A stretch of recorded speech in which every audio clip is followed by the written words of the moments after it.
Hello, it's me, Goose. Woo! Oh my goodness, you didn't expect to see me so quickly after my last video, which I appreciate everyone watching. Thank you for your support, and thank you for the new subscribers that have joined my humble little area on the YouTubes. You have grown to now 210. Hell freaking yes, yes. I didn't think I would ever get past, the hundreds, but I am really touched and honored that all of you joined me here. So let's get started. One of the things that when I started the Citrus Scale was I was going to talk about fandom stuff.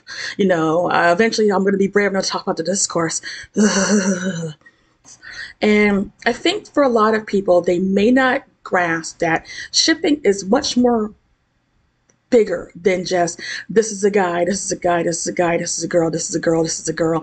It's a larger cosm of emotions and chemistry and cliches and moments that build into what makes a ship a ship.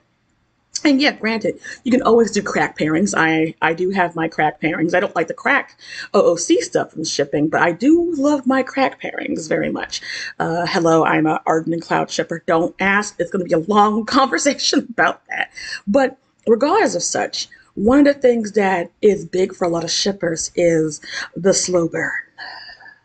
The slow burn, the will they, won't they, he, she, they, it is like a nice gumbo. You put in all these elements. You put in trauma and action and adventure and chemistry and romance and misunderstandings and all sorts of conflicts, and you put them in a big old pot. You let that pot kind of stew for a bit. And for some shippers like myself, I'm not a huge fan of slow burns because I am impatient. I am so impatient. However, one particular ship I have had the patience of Jove for, and that is Cloud and Tifa, aka Cloti or Curifa, I believe how it is in Japanese fandoms. And Cloud and Tifa don't need an introduction. They come from an iconic cast, from an iconic video game, from an iconic franchise that has been around for nearly 30 years. I think we passed the 30th anniversary, I believe, but they come from Final Fantasy VII.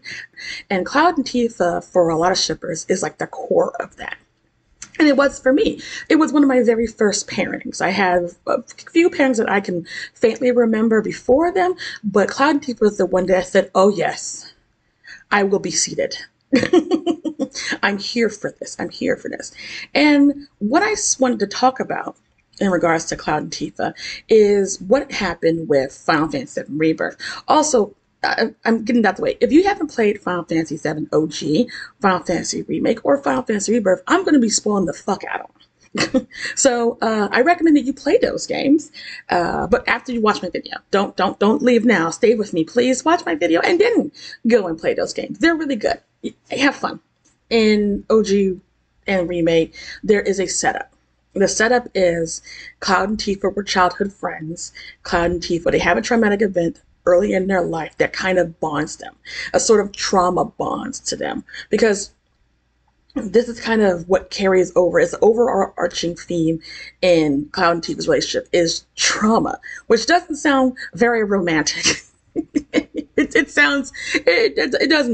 doesn't sound romantic when you say trauma, but there is sort of a understanding how that trauma affects their relationship and how they express themselves toward each other that you get to see as we go into Rebirth. So the setup here for Cloud and Tifa is they were little babies that were childhood friends, experienced a traumatic event when they both were hurt, had a much more stronger bond post that traumatic incident.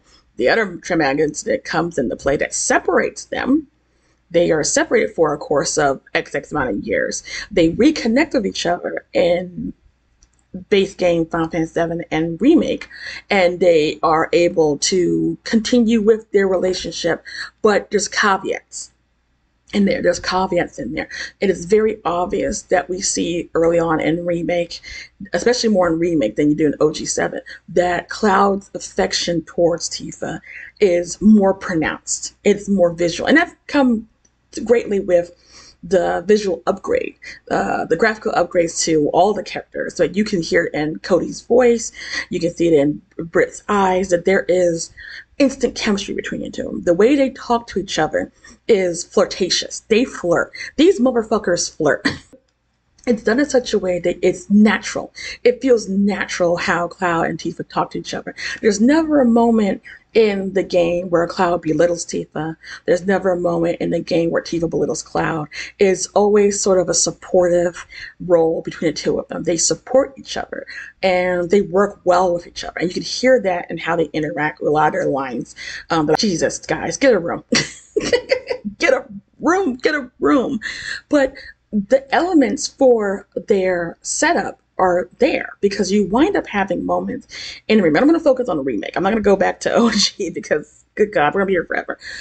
I want to focus on the Remake because there are, I believe, 3 moments in Remake that apply to setup and payoff that we get in Rebirth, and hopefully what we're going to get in Part 3. The first setup is Cloud giving the flower that Aerith gave him to Tifa. And he does it in a very dramatic, the Riz, as the kids call it, way of presenting that flower to Tifa. And Tifa's reaction is immediate. She's like, she sees the flower. She doesn't ask for the flower. She doesn't give me the flower. She just says, it's been so long since she's seen a real flower in Midgar. And Cloud just gives her the flower, and he knows that giving that small gift is going to make her happy, and it does. It makes her immediately happy. You see it throughout the game. She puts it in a little bottle right in her bar. She puts that there so she can constantly look at it, so she can constantly smell it. It makes her happy. And then the second setup that we get later on is we get the scene in the bedroom, in Cloud's bedroom in Stargazer Heights, where Cloud's POV is now our POV. We now see how he sees Tifa, and we're all on the same exact wavelength. We're like, this is it. This is the moment, kids. It's time to fuck. And of course, it is not time to fuck. It's giving you indication from the point of view of the directors and the creators, that they want you to see that what Cloud sees when he sees Tifa is, this is the most beautiful woman he's ever seen in his life. Only to have you like this, no, we're here to talk. We're not here to fuck, we're here to talk. And Cloud's reaction to this isn't like, oh God, I can't believe you want to talk about bullshit in the past. It's like, oh, yeah, talking. That is also a thing that people do in bedrooms. We can do that. We can talk about things like that. And this follows up, this was followed by the talk that he had with Merle down below in Stargazer shortly before the events in the room, where he's told by Meryl, who can clearly see that Tifa has feelings for Cloud and Cloud has feelings to Tifa, that he needs to listen to her. He needs to be receptive. Tifa is going to talk to him. She's going to share her feelings with him. He needs to think and listen and not be this portrayal of a badass soldier that he wants to show everybody. And then we get the infamous train roll. Now, in a lot of romance, if you've watched romantic movies, if you read romantic books, if you watched romantic shows or cartoons or anime, whatever, the heroine and hero falling on top of each other is about the hero catching the girl and cradling her so she doesn't get hurt. And Square didn't have to do that. Square, you didn't have to give us that. You could have had Tifa be like, you know what, I'm gonna fucking jump. She didn't do that. She was scared. Reasonably so. This is a high-speed moving fucking train going through a tunnel. So I don't want to fall off a train. I don't know what I'm gonna fall on. Cloud, taking what he learned from Meryl, taking what he heard from Tifa in the room, what he's picked up from his seen, is receptive. Also, this is a Cloud who's like, this is my chance to show how heroic and brave and strong I am. He cares about Tifa. He's not looking at Tifa as just an easy lay. He doesn't want her to get hurt, because one of the things that Cloud wanted to be when he left Nimble was to become a soldier, become a powerful protector. And we definitely want to protect his mom, definitely want to protect his town, but more importantly, he wanted to protect Tifa. And Tifa's not a delicate flower. She's not like, oh no, I'm going to faint if the wind blows too high on me. She's strong. She's a very strong woman. But we all were saying, wait, Tifa, I'm not jumping off that goddamn train. I'm not jumping off that train. And Cloud's response to that is to, I'll make sure you don't get hurt. You don't have to worry, girl. I'll make sure you're safe. And he does. He makes sure that she doesn't feel any impact. All the impact is on him. He endures the damage. And then they have that moment that is borderline not safe for work, where both Tifa and Cloud are breathless, of course, from the exertion of the fall. But he asked her in this clip here.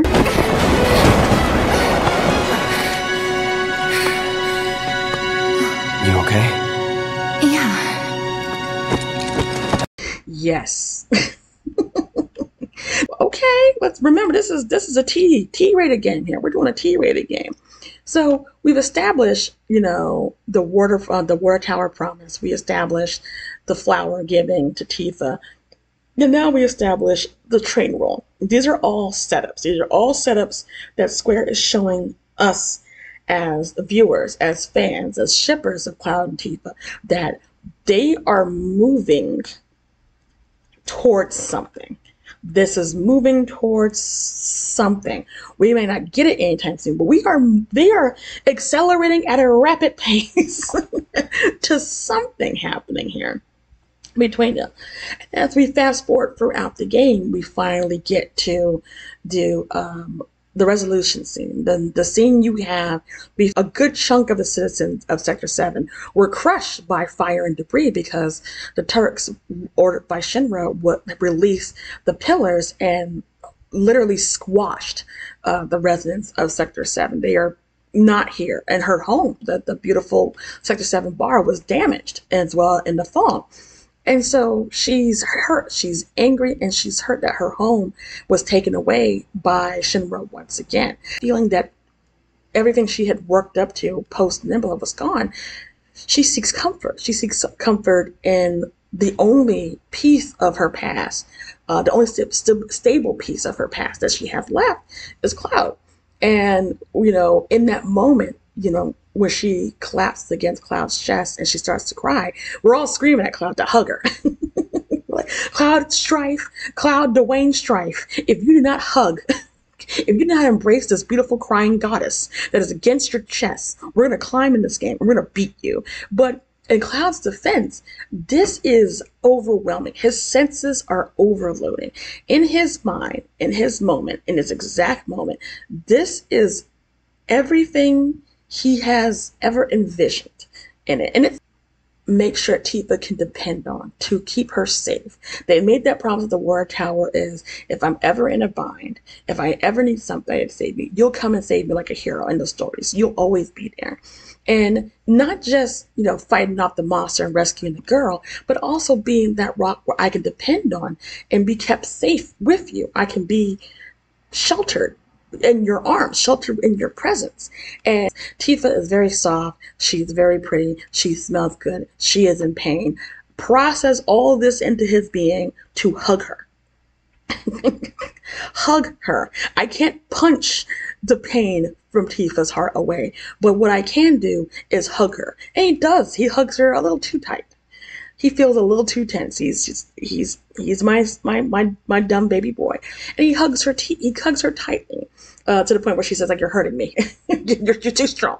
And Cloud is remorseful, of course, but it's to show that Cloud's excitement of being in Tifa's world and being in Tifa's orbit, of embracing her, of holding her close, is something that he's always wanted to do. And this is different from the train roll. The train roll is where he was being, more active, more proactive in making sure she's safe, because that was an actual tangible threat. The train that, is going to stop somewhere, or is going to lead to where soldiers are going to shoot them up. So it's a tangible threat that he can actually do. That's the man way. I can handle this one because I can see the visual threat there. This one is a more of emotional threat. This one is emotional and vulnerability that, Tifa is letting her guard down. She's broken. She's sad. She needs comfort. And Cloud is like, I didn't download that firmware update for this yet, but I'm gonna fucking try. And that's what he does. That's what he does. He tries, and you see it visually in how much he, hugs and how tightly he holds Tifa. So we have already established that there is a setup, word tower promise, to the flower, to the bedroom, to the train roll, to the resolution hug and remake. What does Rebirth give us? Rebirth says, hold on, son. I got something here for you. So Rebirth picks up where Remake left off, and it goes into, there's definitely something about Cloud's story, about what he were told with the Nimble Hill incident that's a little bit sus. I don't know. And Tifa and Cloud have their first argument, where Tifa is like, you weren't there. You weren't, I don't remember seeing you there. And Cloud, if you played the games, of course, know that Cloud's mind is currently fucked. Genova's doing fuckery on his mind. It's messing up those pieces of it. And he is like, I know the truth. You don't know the truth. You might not even be who Tifa is. And she shows the scar. And so she's not showing that scar there to elicit any kind of lascivious intentions or anything like that. She's showing like, no, this scar that healed up a little bit nearly fucking killed me. And they have their disagreement. They thought that they could get back together, everything be fine, and not. And so Cloud is sad. Cloud is like, oh no, my baby is gone. My baby, I fucked up. Fuck. Because, arguments suck. They suck. But they're pivotal. They're pivotal because they lead to makeups. They lead to the makeup, and that both Cloud and Tifa eventually understood that it's not realistic for people to just be apart from each other for a certain amount of time and then start back up where everything is fine. They have the beautiful setup of number. I forgot what count we are. Are we on 6? I'm gonna correct it right on the bottom. Don't worry about it. And they both agree that they'll have to rediscover each other. They have to start from here, which is very important. Communication is vital in building a relationship. And even though Cloud and Tifa have this history of each other as being lifelong friends, again, they had time apart and other things that have changed them from who they were as children to who they are now. And fast forward the timeline, and we get to quite possibly the biggest set piece of the setup, which is GONGAGA. Which they have a moment where Cloud is fighting against Shinra soldiers, and in the fight that they have, which is really fucked up, Genova, man, I love you, but you an evil bitch, slashes at Tifa, and she falls into the live stream. And fast forward to, Sephiroth trying to kill her because he realized how important she is. Thanks, Seph, you #1 hater, salty ass bitch. I love you. And she recovers safely in the hotel in GONGAGA. And they have their, I'm going to assume this is 7th setup. Why don't I count these things? Where Tifa and Cloud are having a heart-to-heart moment. And again, romantic cliche number 8763. The intimate one-on-one talk after a near-death experience. I guarantee you, if you are a writer and you are starting a story about romance and you're doing some adventure stuff, nothing will hit like catnip than having an intimate moment after a near-death experience. Be that as it may, Tifa is telling Cloud that, I know the truth. You did not egg me on. You actually were the one to come and save me. And Cloud was like, wait, did they tell you that that's what happened? And she's like, yeah, but I didn't ask any questions. I didn't probe them for any questions after that. But I know the truth now that you were a hero. And Cloud remarks that what kind of hero lets, someone fall? What kind of hero attacks somebody? He is now freaking out because he might be losing himself, and he feels that he's losing himself. And Tifa goes to him and says, with the strength of the goddess within her, and says, we're going to find a way. I'm not leaving your side. I'm with you to the very end. No matter what, I'm here. And they get closer. And the camera is tight and nice and close to their face because Cloud is studying every facet of Tifa's face. Every crease wrinkle, the plump of her lip, the shape of her eye, her eyelashes, the way her hair curls around her forehead. He is examining every part of Tifa because she is everything. She is so beautiful, and she is so strong, and she is so cool, and he has to be better. He wants to be better, and God, he just wants to kiss her. Can I just kiss those beautiful little lips? Like, just... And of course, the moment is ruined. The moment is ruined. I'll let one of my favorite streamers exemplify how we all felt during this moment. え、今度は私が守るから。チユーチユーチユーちょ誰だよゴミファック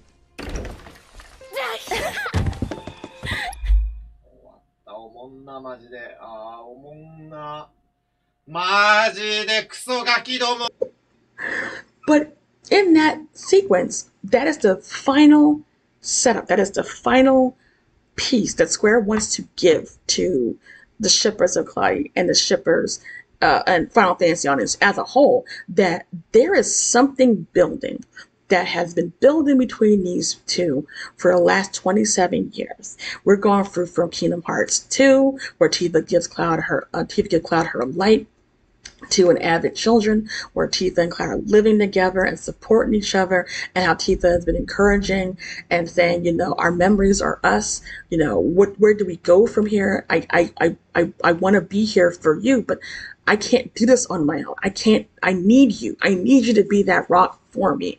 To now in Rebirth, to, you know, the big one, the biggie, the absolute unit of payoff that they give you. The Skyworld date. Shortly before said Skyworld date, we have the Loveless play, which was fun. I'm glad they overhauled the little Loveless play to begin with. And Cloud's pull towards Tifa, you're about to kiss for the second time. This is the second time that they teased a kiss, closer than it was in the hotel, that he yanks Tifa to him. He doesn't do it there's not an abusive way, whatever you want to see it, because let's get one thing clear. Tifa could throw Cloud across the room into Minnesota. Okay. This is Tifa Lockhart. She will body drop you if you try to do anything with her. But she is swept up into his arm in a beautiful little spin, and he is like, now, I'm going to kiss you in front of a live studio audience, in front of all my friends, spirits, the ancestors. I'm going to lay him, I'm going to smooch you. And of course, it's interrupted again by the act of the play. So you have been blue balls twice in Rebirth. First in GONGAGA, second in the Loveless play. And now we're like, I need something, Square. I can't hold on till the under Kaiwan. I can't wait. I'm not that strong. I'm an old man. I'm an old man, Square. You gotta give me more than that.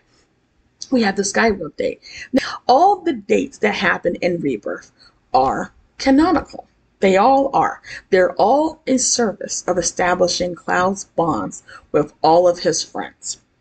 Ergo, they are all served in the development of Cloud's character, which is, say it with me, canon. We have a tender moment with Cloud and Tifa talking about the events, talking about what they experienced, talking about the enjoyment of Golden Saucer, just talking about life in general, the struggles, the good and the bad. They're having a moment, feelings, and Tifa is just, she's like, I'm happy with the guy I really like, and we're close together. I don't remember a moment where we were this close. Now, here's the thing, Tifa Llewellyn Lockhart. You were close. See here, Miss Lockhart. You were close. You were close several times with Cloud Dwayne Strife. Ma'am. And Cloud is doing a makeover. And again, every event leading up to this moment has been a makeover for this scene. Cloud learned from what happened at the resolution scene and Remake that Tifa was coming close and he needed to receive her. Now, Cloud's whole angle with Tifa is that she is now close. I will bring her to me. I will assure her that her feelings, what she thinks, what she feels, is right. She's not mistaken. She's not delusional. I feel this too. And I want to show her in the most blatant, no questions asked, no confusion, no vagaries, absolute positive way that a person can show their love and affection towards another person. And that is, I'm going to bring you in, I'm going to tug you close and let you know these feelings are real. And then I'm going to smooch you. I'm going to lay them on you. I'm going to lay these lips on you, girl. I am kissing the fuck out of you. And they don't kiss for a short while. They're kissing on that gauntlet day. I'm going to be completely honest with you. They got the second base. So that is I don't know anybody that's just gonna kiss and just kiss. There was heavy petting in that gauntlet. Hamaguchi, you can tell me. I'll keep your secret. I'll take it with me in my grave. This is the lead up to the big one for Under the High One. I know you did. I know they did. Because the reason why this moment went so viral, went crazy, where there was reaction videos and compilations of reaction videos to the reaction to the Cloud Tifa kiss, is because everybody who reacted to the kiss had the same exact feeling. It's over. This is the most visual example, even if you don't speak the language, that you can show another person of an actual romantic intent. The kiss. You can't get no more obvious than with the kiss. And it says something that out of every single character in Final Fantasy for Rebirth that they chose to depict this moment, they picked Tifa.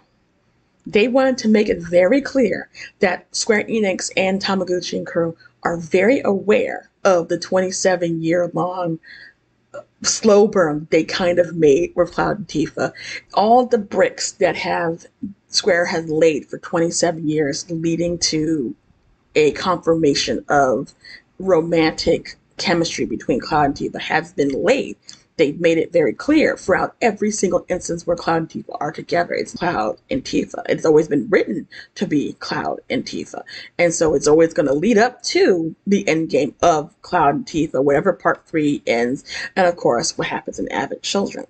And so my final thoughts on this is that it's important for you to keep consistent. This is a consistent feeling and a consistent desire that both Cloud and Tifa share with each other. This is not a situation where, well, actually, he doesn't really say it like that. No. You can look at Avid Children, you can play OG7, you can play Kingdom Hearts 2, you can play Dissidia, you can play, Remake and Rebirth, and literally every single moment where it has Cloud and Tifa involved, it has always been a focus on how they both feel each other and how those feelings are mutual. They're both reciprocated. And this kiss is the most blatant example of them reciprocating that romance. And Square depicted it. Square rendered it. Square did not have to give you a kiss in the Gauntlet date. And technically, I believe, if you do not have a high affection rating in Rebirth, you don't get a kiss, I believe. I think that's what happened. I never got that. I'm assuming that that's exactly the case, which is fine. Again, that's perfectly fine. If you don't ship them I'm not saying you're wrong. Perfectly fine to do that. But it is something that they have thoughtfully put in, and it's the only kiss on the lips between two characters that are in Rebirth. There is no other moment in Rebirth where Cloud is kissing another person, another period. Like, he gets a kiss on the cheek by Yuffie, and that's it. Which is adorable. I think that kiss on the cheek is absolutely adorable. They are a baby together. So that was done with reason. It wasn't done for fan service. It wasn't done just, to be viral. That wasn't the case. It was done because Square is letting everybody know that there is 100% romantic intent between these two characters, and we want to depict that. And that's what you do. That's what you do. You set it up, you play it well, you keep the consistency, you work within the lines, you explore the chemistry together, and then you give the people the payoff. If you don't give people a build-up, if you don't give you a believable build-up between two characters, it doesn't matter if you write BL or, you know, GL or heteros, it doesn't matter. If you don't give proper build-up, setup, things for the fandom, the shippers to chew on, to digest, to love, even people who are not even shippers, people who are just regular people who don't even do any of the shipping, if you don't give them something to chew on and you want them to make a believable couple, they're not going to support it. This is going to be fun to edit. I gab and gab and gab. Why does nobody stop me? Help me. Don't worry. I'll edit this down something in a more rational, reasonable length, probably. I hope anyway. But I hope you've enjoyed my video on payoff and setup featuring the two goobers, Cloud and Tifa. They are my precious babies, my sweet, sweet pumpkin pies, and I love them so much. And hey, if this video is something that you really like, please smash the like button, because I definitely plan on doing one with my other babies, Cloud and Aerith, because that is what I call my fairy tale romance with those two. That my flower and her knight, and you know, I want to talk about them as much. Like I want to talk about those two goobers as well. So thank you so much for watching. My name is Goose. I'm going to drink water. You two be good. I'll see you next time.